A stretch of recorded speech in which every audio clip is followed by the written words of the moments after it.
ওমা, কি রান্না করছো? দেখো ওলকপি রান্না করছি। ও, দেখাও কেমন করে করছো। দেখো এসো, প্রথমে দেখো তেল দিলাম।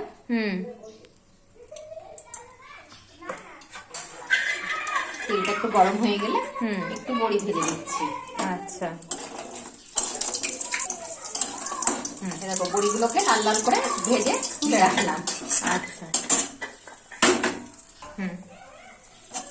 পাঁচফোড়ন, তেজপাতা দিয়ে আলুগুলো ভেজে নেবো আমি।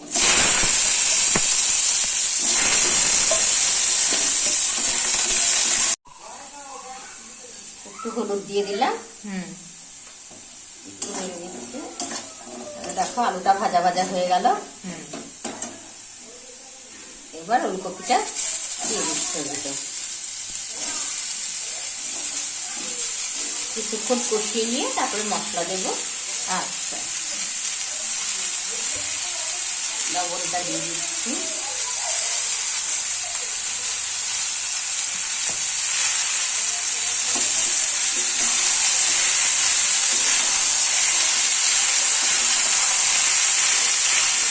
দেখো দেখো একটু কষানো হয়ে গেছে, ভাজা ভাজা হয়ে গেছে।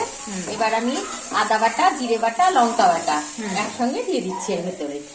দিয়ে কিছুক্ষণ কষিয়ে একটু জল দেবো। একটু মিষ্টি দিয়ে দিলাম। মিষ্টি দিয়ে একটু নাড়াচাড়া করে একটু জলটা দিয়ে দেবো। এবার মশলাটা ভাজা ভাজা হয়ে গেছে। সেদ্ধ হওয়ার জন্য জল দিচ্ছি।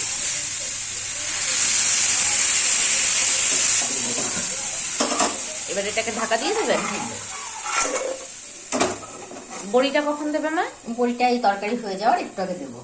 এবার বড়িগুলোকে ভেঙে এর মধ্যে দিয়ে দিচ্ছি। এটাকে হয়ে এসছে। এবার ঘি দিয়ে নামিয়ে নেবো। এটা একটু ঘি দেবে। এরকম এবার একটু ঘি দিয়ে নামিয়ে নেবো।